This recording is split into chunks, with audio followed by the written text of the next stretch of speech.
अस्सलाम वालेकुम फ्रेंड्स, मैं हूं सलीम रज़ा सलीम व्लॉग्स की तरफ से। तो कुछ अपडेट्स हैं दोस्तों, मैं चाहता हूं कि आपके साथ शेयर करूं। तो अमेरिका के ऊपर नए खतरात मंडलाने लगे। आइंदा हफ्ते तेज़ हवाओं की वापसी का इम्कान है।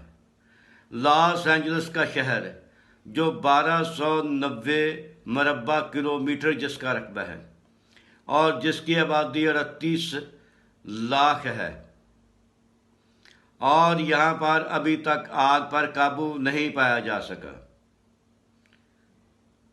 यहाँ पर बहुत बड़ा एक पावर स्टेशन था लिथियम बैटरीज का, जिसको उन्होंने बड़ी हद तक महफूज किया हुआ था।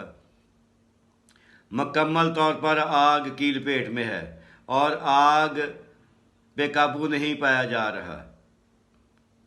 तो इसके साथ एक और अपडेट ये है कि अमेरिका ने टिकटॉक पर पाबंदी लगा दी है, क्योंकि अमेरिका के अंदर तकरीबन 17 करोड़ अफराद टिकटॉक का इस्तेमाल करते थे, टिकटॉक को देखते थे।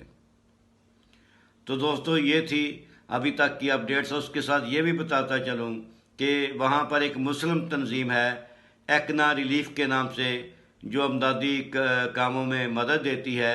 उसके CEO जनाब अब्दुर्रऊफ़ खान साहब ने एक बयान में कहा है कि चूँकि ये इंसानों पर मुश्किल की घड़ी है, तो हमारी तंजीम का काम है कि मुश्किल घड़ी में दूसरे लोगों के काम आना। तो उस मुस्लिम तंजीम एक्ना रिलीफ ने वहाँ पर अमदादी कार्रवाइयाँ शुरू कर दी हैं और मुतासरीन तक अमदाद पहुँचाना शुरू कर दी है।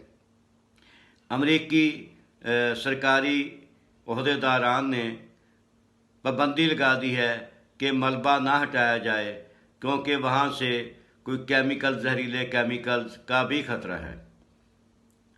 और कुछ लोगों को अलर्ट भी कर दिया गया है, जैसा कि मैं आप पिछली वीडियो में बता चुका हूँ, कि वो नकल मकानी के लिए तैयार रहें।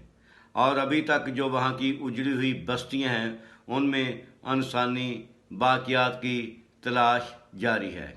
और महकमा मौसमियात के अफसरान इस बात में लगे हुए हैं कि ये आग खुद लगी है या किसी ने लगाई है।